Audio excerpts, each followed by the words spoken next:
Hello everybody. Now we're doing part 2, Ulysses S. Grant.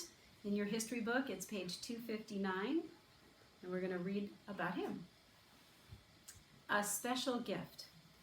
Look at Ulysses! He can make a horse do whatever he wants. It was true. The boy had a way with horses that even grown men admired. He seemed to have a special gift of horsemanship. Hiram Ulysses Grant was born in Ohio. He was a quiet boy who worked on his family's farm, and his favorite chores involved working with his father's horses. He drove a team of horses as they plowed the fields and hauled wood to the house. Training at West Point. When Ulysses was 17 years old, his father enrolled him in West Point Military Academy. When Ulysses arrived, his name was mistakenly written as U.S. Grant, but he decided to keep it. After 4 years, Ulysses S. Grant graduated from West Point as an officer in the United States Academy. War with Mexico. Next, Ulysses Grant helped the United States by fighting in the Mexican-American War. Robert E. Lee also fought in this war. So if you remember, he also went to West Point Academy, and now Ulysses S. Grant went to the same military academy. There, these lessons would later help them both plan battles in the Civil War. And I like this picture that you can see down on page 259. That's an actual picture of Ulysses S. Grant. All right, page 260, the Civil War. Mr. Grant left the Army and got married. During this time, trouble had been growing between the southern and the northern states. In anger, the southern states withdrew from the United States and chose their own president. In 1861, the Civil War began. Ulysses Grant loved the United States. He hated to see it divided. Feeling that the South was wrong, he decided to join the Army again. He would fight for the North.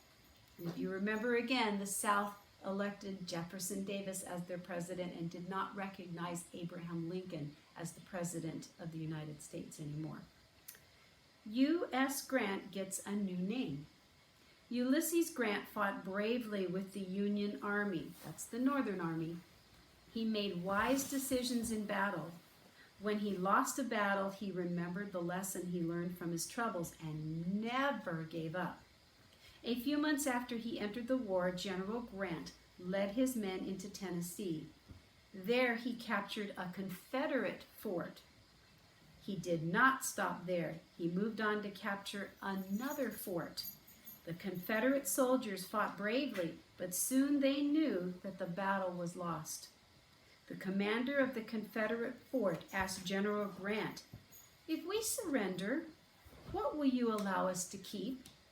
General Grant replied, "No terms except an unconditional and immediate surrender can be accepted." He was saying that the Confederates would have to keep on fighting or give up everything.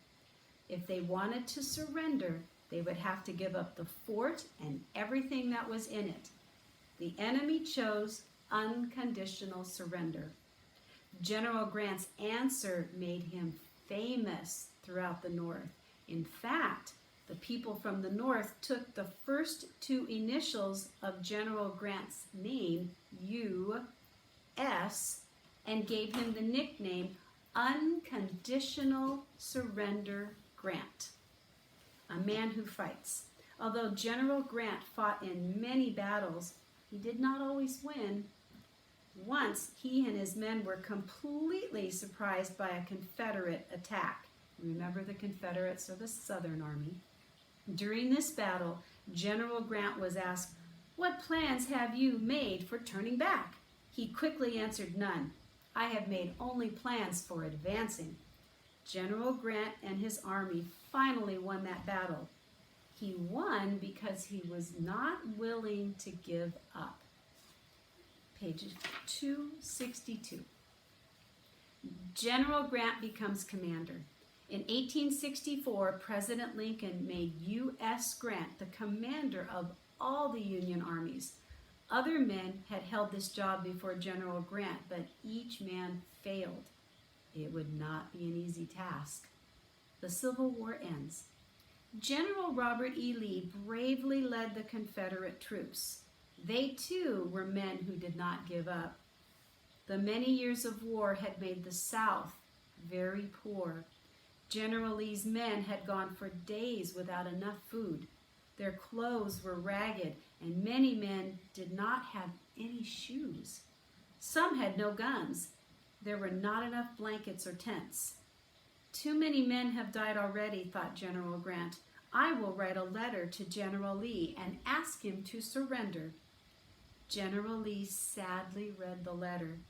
He knew it was hopeless to fight any longer. His men were too weak from hunger and sickness to fight. On April 9th, 1865, General Lee met General Grant in Appomattox Courthouse, Virginia. General Lee had come to surrender. What would General Grant's terms of surrender be this time? Remember last time he said, surrender it all. It's all or nothing. You either fight or you give it up. So let's see what he decided.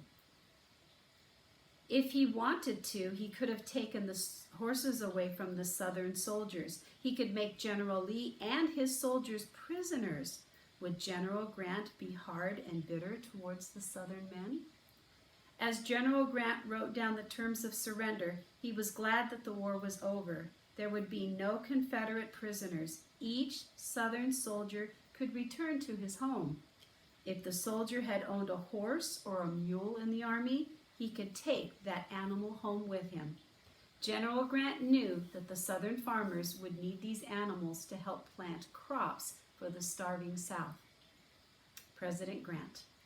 The war was over. Ulysses S. Grant became a hero. A few years later, the people of the United States elected him as their 18th president. Our country still had many problems after the Civil War, but President Grant did his best to help his country grow and improve. Now, the next two pages, page 264 and page 265, you can read on your own. It's little stops and thinks and modern marvels about some of the things that we're experiencing back then and today. And then I would like for you to please answer the questions on page 266, if you would, questions 1 through 7.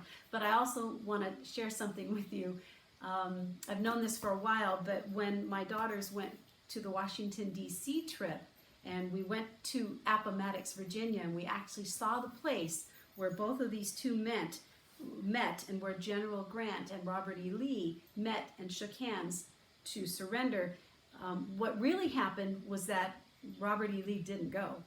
And I found that out from one of the docents that works there. A docent is someone who knows the history specifically to a certain era, and this happened to be the Civil War. And this young man was telling me that actually Robert E. Lee sent messengers to say that he was too sick to come, and so he sent his first man in command to meet with General Grant. Hardly anybody knows that. To this day, nobody knows if he truly was really sick or if he was just sick in his stomach because he knew he had lost the war, and he was such a strong and confident man who wanted to make sure that he did what was right and what was best. So anyway, I thought I would share that little piece of trivia with you.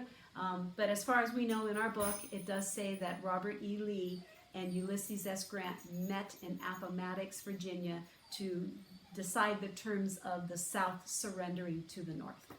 All right, so hope you enjoyed reading with me, and I'll see you next time.